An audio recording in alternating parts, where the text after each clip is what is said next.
Hello, Soul Seekers, how are you today?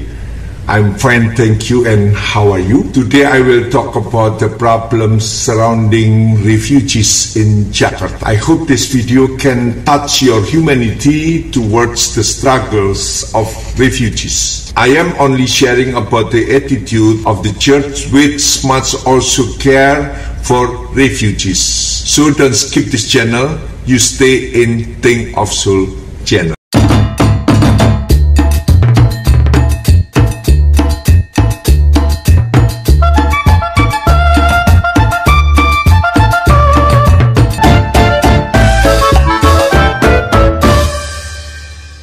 Soul Seeker, permasalahan pengungsi merupakan isu global yang melibatkan lebih dari satu negara termasuk Indonesia. Berdasarkan data United Nations High Commissioner for Refugees atau UNHCR, selama tahun 2020 setidaknya ada 82,4 juta orang di dunia yang melakukan perpindahan negara secara terpaksa. Dan angka tersebut memiliki tren yang terus-menerus meningkat. Per September 2021, UNHCR mencatat jumlah pengungsi yang terdaftar di Indonesia mencapai 13.273 orang. Dari jumlah tersebut, 73% adalah orang dewasa dan 27% adalah anak-anak, di mana sebanyak 7.458 orang berasal dari Afghanistan, sedangkan 1.364 orang dari Somalia dan 707 orang dari Myanmar, 677 orang dari Irak, dan selebihnya dari negara-negara yang lain.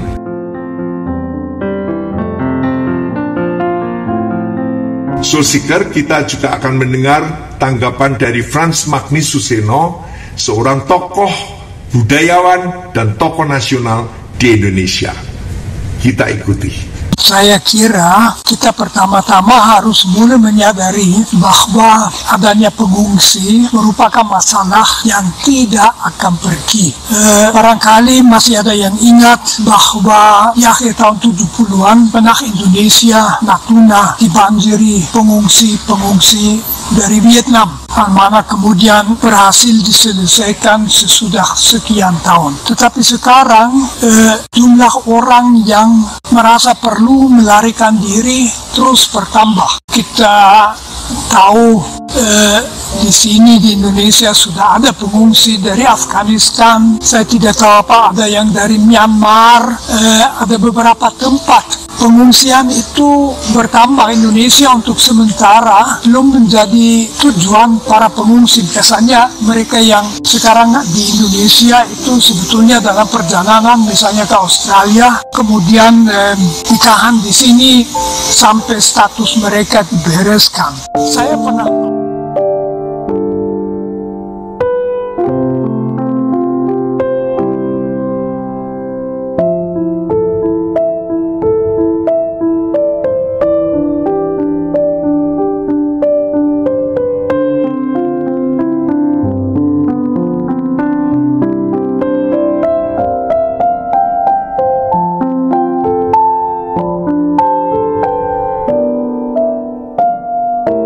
pernah baca, tidak tahu apa dilebih-lebihkan, bahwa di Afrika sekarang ada 100 juta orang yang sebetulnya sudah duduk di atas koper untuk mau mengungsi ke Eropa, yang tentu tidak akan mau. Alasan pengungsian ada macam-macam. Dari Ukraina mereka melarikan diri karena perang dan sebagainya, dari Myanmar, dari Afghanistan karena alasan politik dan penindasan. Ada juga melarikan diri karena mereka kelaparan, tidak bisa makan, pengungsi-pengungsi Syria. Mengapa itu perlu kita perhatikan? Sangat mungkin bahwa dalam waktu tidak terlalu lama, Indonesia sendiri menjadi negara yang menarik bagi pengungsi, jadi tidak hanya sebagai tempat untuk singgah. Dengan lain kata, kita perlu aturan hukum, tentu juga cara manusiawi dan budaya untuk menangani pengungsi.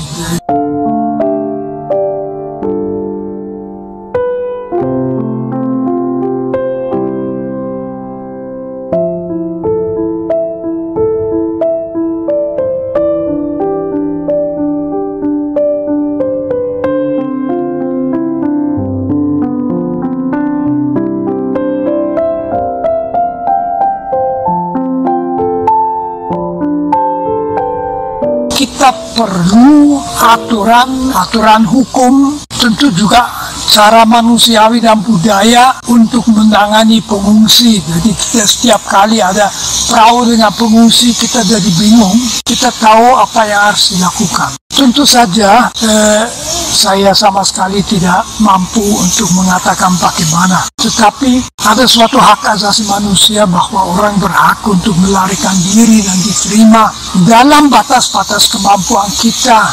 Meski kita membutuhkan kerangka undang-undang yang dalam batas-batas tertentu bisa melindungi para pengungsi supaya mereka merasa aman, tidak akan diusir, misalnya diusir paksa kembali ke tempat di mana mereka kemudian terancam, dan di mana mereka bisa seperlunya juga terintegrasi. Jadi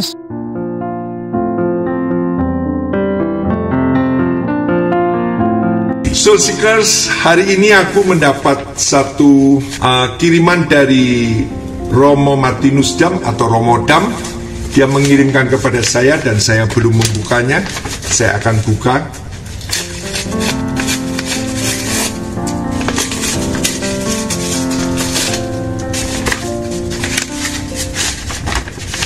Wow. Ini adalah buku tulisan karya dari Romo Dam, Sang Pelintas Batas-Batas, Berteologi di Era Migrasi bersama Paus Fransiskus. Oke, thank you so much Romo Dam, saya akan membacanya. Ini ada tanda tangannya, dia diberikan kepada saya.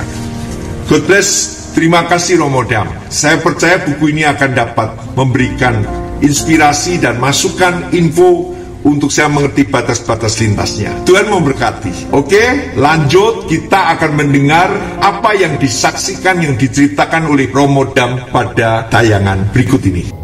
Nah, kalau kita bicara tentang pengungsi dalam arti refugee, ini adalah kategori khusus yang disebut dalam konvensi PBB tahun 51 tentang pengungsi dan protokol tahun 67. Ini adalah kategori khusus. Mereka yang masuk kategori ini dikatakan atau diakui sebagai pengungsi adalah mereka yang memiliki dasar ketakutan yang mendasar karena penganiayaan, karena etnisitas mereka, karena agama mereka, karena keikutsertaan mereka di kelompok sosial tertentu atau ideologi yang mereka anut. Nah, mereka ini kalau terbukti ini akan masuk kategori pengungsi, tetapi tentu tidak semua akan masuk dalam kategori ini. Misalnya mereka yang terpaksa pindah karena persoalan ekonomi yang begitu berat, atau akhir-akhir ini misalnya karena perubahan iklim atau karena bencana alam, mereka tidak masuk kategori refugee. Biasanya mereka akan disebut sebagai para migran atau IDPs, internally displaced persons, seperti itu. Nah, dalam konteks Indonesia saat ini jumlah pengungsi dari luar negeri atau refugee ini jumlahnya hampir 13.000 orang. Mereka berasal dari sekitar 51 negara, terbanyak dari Afghanistan, kemudian ada dari Myanmar, dari Somalia, dari Sudan, dari Eritrea.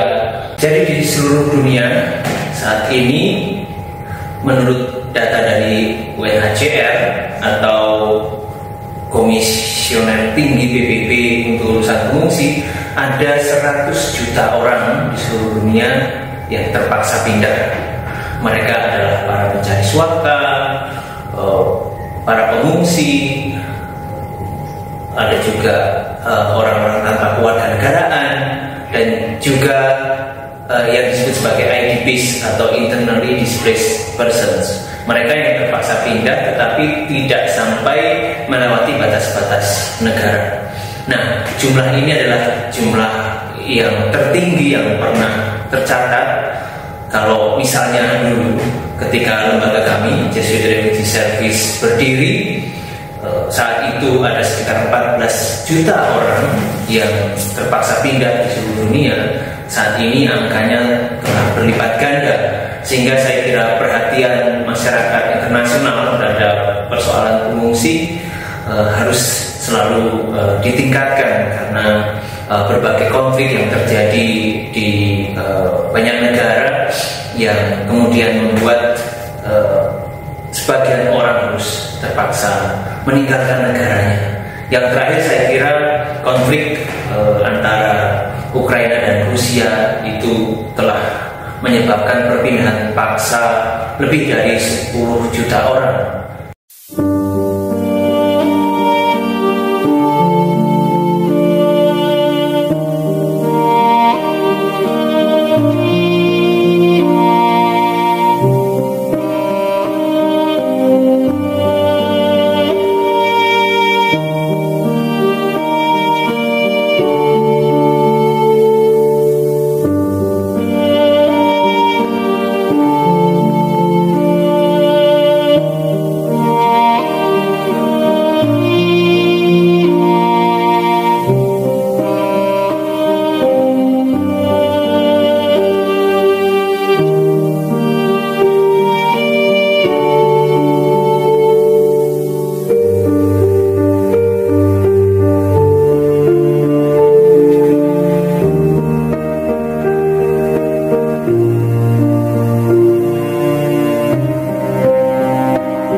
This is very good. Really? Very good. Yeah, what is the menu called? With a special sandwich. Yeah. Special sandwich. Start from kebab ya Habibi. Kebab ya Habibi. Yeah, man. And where are you from? Afghanistan. Okay. This is very good. This is very good. Soulseeker, meningkatnya jumlah pengungsi setiap tahun menimbulkan berbagai permasalahan dalam penanganan di Indonesia. Selain itu, belum optimalnya pengaturan penanganan pengungsi dalam peraturan perundang-undangan di Indonesia. Juga hal ini mengakibatkan penanganan pengungsi menjadi belum terkoordinasi dan terintegrasi dengan baik, khususnya terkait penentuan status pengungsi, jangka waktu pengungsi, dan kontribusi anggaran pemerintah daerah, juga mengidentifikasi pemetaan masalah, kerjasama penanganan langkah pemerintah dan pemerintah daerah, serta penguatan kebijakan dan kerangka regulasi. Soulseeker, beberapa permasalahan dalam penanganan pengungsi luar negeri yang ada di Indonesia, beberapa permasalahan dalam penanganan pengungsi di Indonesia dapat dipetakan sebagai berikut. Yang pertama, status dan data pengungsi, di mana masa tunggu penetapan status pengungsi atau pencari suaka dari UNHCR yang tidak jelas. Yang berikutnya, sulit dilakukan pendataan terhadap pengungsi mandiri karena mereka tinggal di luar penampungan yang sudah ditentukan. Data pengungsi yang dimiliki oleh UNHCR ataupun International Organization for Migration atau IOM tidak serta-merta dilaporkan kepada pemerintah daerah. Ini yang menjadi hambatan dan kesulitannya. Yang kedua, penempatan ke negara penerima pengungsi, di mana jangka waktu penempatan ke negara ketiga seperti Australia dan Amerika Serikat atau negara tujuan pengungsi yang tidak jelas dan belum menentu. Beberapa pengungsi telah berada di Indonesia lebih dari 10 tahun. Yang ketiga adalah masalah sosial, di mana beberapa rumah penampungan yang kurang layak huni dan melampaui kapasitas. Munculnya masalah kesehatan mental dan fisik yang dialami para pengungsi, akses pelayanan kesehatan dan pendidikan yang terbatas, dan berbagai permasalahan sosial lainnya antara para pengungsi dengan masyarakat sekitar dan aparat setempat. Yang keempat, dalam hal anggaran, di mana Australia telah menghentikan pendanaan melalui IOM bagi pengungsi baru yang masuk Indonesia setelah tahun 2018.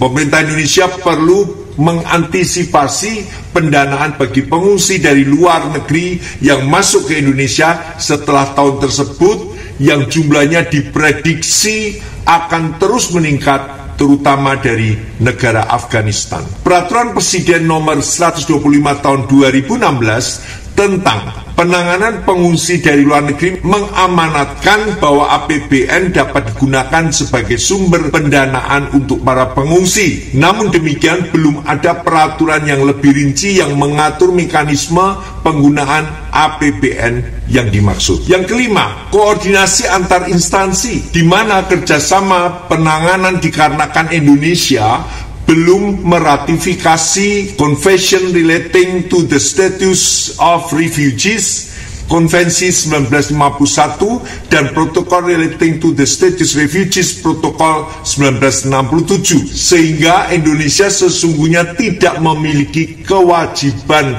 untuk menerima pengungsi yang masuk ke wilayah negara Indonesia. Namun demikian, Indonesia bersedia menjadi negara yang menampung sementara para pengungsi luar negeri dengan alasan kemanusiaan. Hal tersebut sesuai dengan ketentuan Konvensi 1951 yang meminta negara-negara yang tidak termasuk negara pihak menganut prinsip non-refoulement yang tidak memulangkan paksa seluruh migran yang datang mencari suaka ke negara asalnya. Sesungguhnya UNHCR dan IOM berkewajiban untuk membiayai, memfasilitasi, mencarikan solusi jangka panjang bagi para pengungsi di negara penampung sementara sampai dengan ditempatkan negara ketiga atau negara penerima pengungsi. Sedangkan berdasarkan hukum internasional, pencari suaka yang telah mendapatkan status sebagai pengungsi akan ditempatkan di negara ketiga atau negara penerima pengungsi seperti Australia, Kanada, dan Amerika Serikat. Yang perlu kita catat di bawah ini,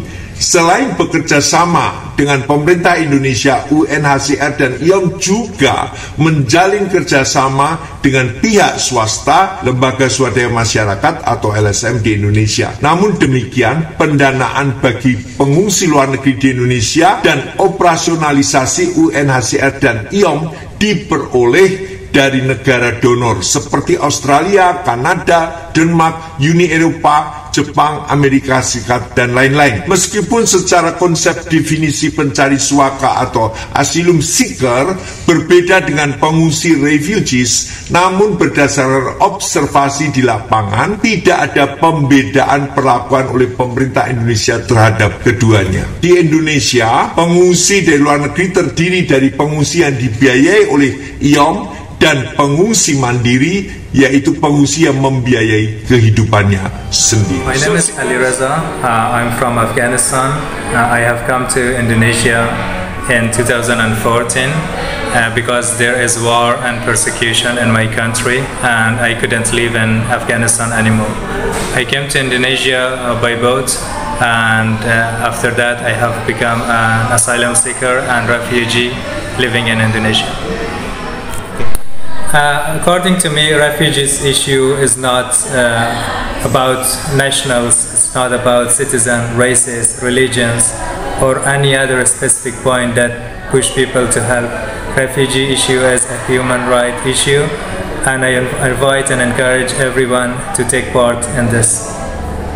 I consent for this video to be used and shared by Think of Soul to raise awareness about refugees issue for the good purpose.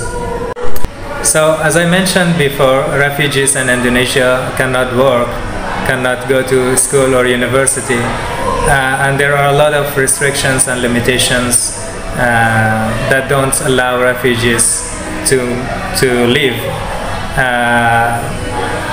and progress. But refugees do not stop here. We decide to improve, we decide to make our own initiatives, we decide to self-learn, and that's what I did. I just wanted to write my story, and I did it. I published my book 5 months ago to raise awareness about refugees issues and my story that represent refugees. so that people know how we live in this country. And this may bring more opportunities for people to encourage other refugees to do the same, and also to push people in charge to make this easier for people to educate, to work, or any other possibility.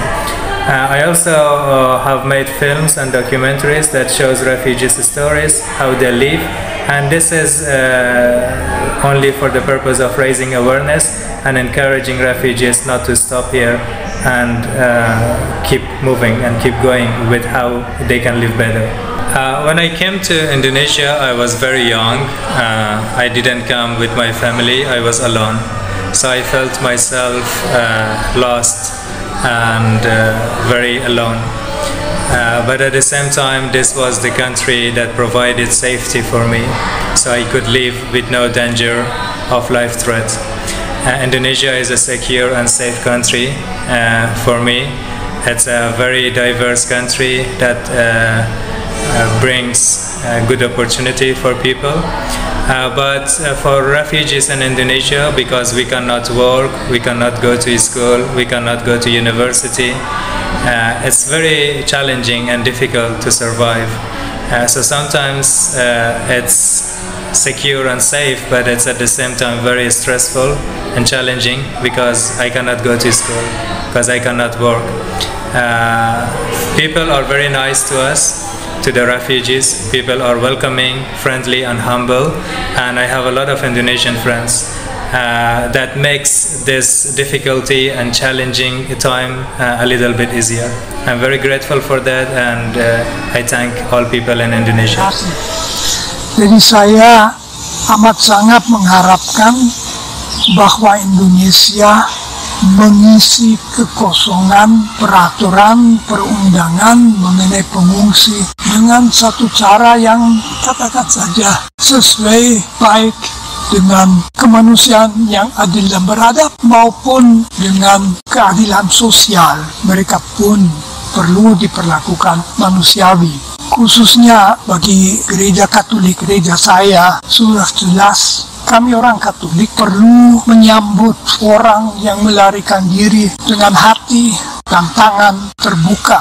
Bukan pendapat saya itu sudah berulang kali ditegaskan oleh Paus Fransiskus. Paus Fransiskus mengatakan hendaknya kita menerima para pengungsi, menerima mereka yang melarikan diri. Saya tahu bahwa sekarang saja di Indonesia sudah ada umat Katolik, baik romo-romo, suster, bruder yang membantu para pengungsi. Sangat bagus itu, dan itu mungkin perlu diperluas, karena seperti tadi mau saya katakan, kemungkinan pengungsi akan bertambah, tidak akan berkurang. Itu orang dalam kesulitan yang amat sangat besar, kehilangan segala-galanya, mungkin hanya nyawa. Syukur kalau keluarganya itu selamat. Tentu sebagai orang Kristiani kita ingat bahwa keluarga kudus Yosef, Maria, dan bayi Yesus juga mengungsi beberapa tahun ke Mesir, dan di situ rupa-rupanya bisa hidup dan akhirnya mereka kembali ke Nazaret. Itu contoh bagi kita. Jadi dengan ini semua tradisi agama ini meminta para penganutnya atau umat untuk memuliakan orang asing. Termasuk juga dalam tradisi Kristiani yang punya akar tradisi Yahudi, kitab suci Yahudi, kitab suci yang sekarang oleh orang-orang Kristiani disebut sebagai Perjanjian Lama. Ini merupakan kitab suci yang kaya dengan kisah-kisah tentang pengungsian, dengan undangan atau bahkan perintah dari Tuhan agar umat ini memuliakan orang asing, agar ramah, agar menunjukkan hospitalitas terhadap orang asing. Dalam tradisi Yahudi, orang Israel itu juga punya pengalaman menjadi orang-orang yang terbuang, orang-orang yang harus pergi meninggalkan negaranya. Maka dengan kesadaran bahwa orang-orang ini, bahwa mereka ini adalah orang-orang yang pernah mengalami masa pembuangan atau pergi ke tanah asing dan menjadi orang asing, mereka diperintahkan untuk ramah terhadap orang asing. Maka saya kira ini undangan bagi setiap orang, juga orang beriman, ketika mendapati sesamanya menjadi orang asing yang mengalami kesulitan. Ini adalah undangan untuk juga bersikap ramah, membantu mereka sedapat mungkin itu bisa dilakukan.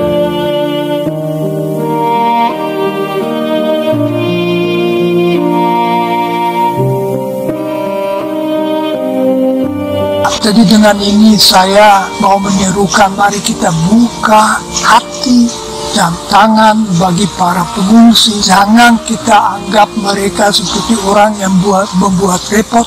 Tentu mereka buat repot. Orang lain selalu membuat repot kalau dia dalam kesulitan. Justru karena itu kita membantu mereka supaya mereka bisa hidup secara manusiawi. Bayangkan yang diantara para pengungsi itu datang, kebetulan Yosef, Maria, dan bayi Yesus.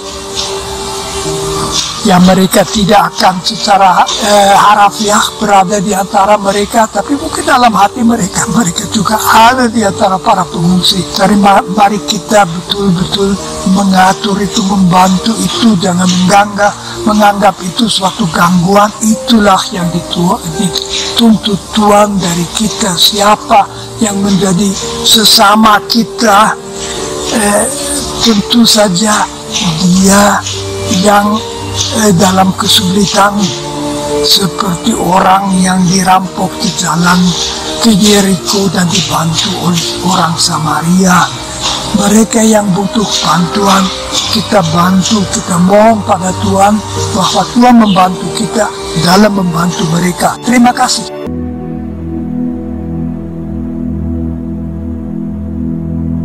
Sosikar, pada kesempatan video ini saya ingin mengetuk hatimu supaya engkau tahu bahwa kita juga sesama manusia. Para pengungsi atau kaum refugees yang datang dari belahan dunia, mereka juga membutuhkan perhatian kita. Setidak-tidaknya doa kita, setidak-tidaknya kita juga mampu memberikan bantuan. Entah itu membeli makanan mereka, entah itu kita juga memberikan bantuan makanan, minuman, pakaian, ataupun memberikan pendidikan lewat guru-guru yang mau bekerja tanpa kita memungut biaya. Karena mereka juga manusia, mereka juga membutuhkan masa depan. So seeker, gereja Tuhan harus aware terhadap ini. Gereja Tuhan, seperti kata firman Tuhan, ia harus memperhatikan janda, anak yatim piatu, dan orang asing. Dan orang asing itu adalah refugees. Kiranya video ini menyentuh hatimu dan kita akan bersama-sama membantu pemerintah Indonesia untuk menolong para pengungsi. God bless, Tuhan memberkati. Sampai jumpa dalam video yang berikutnya. Tuhan memberkati. Amin.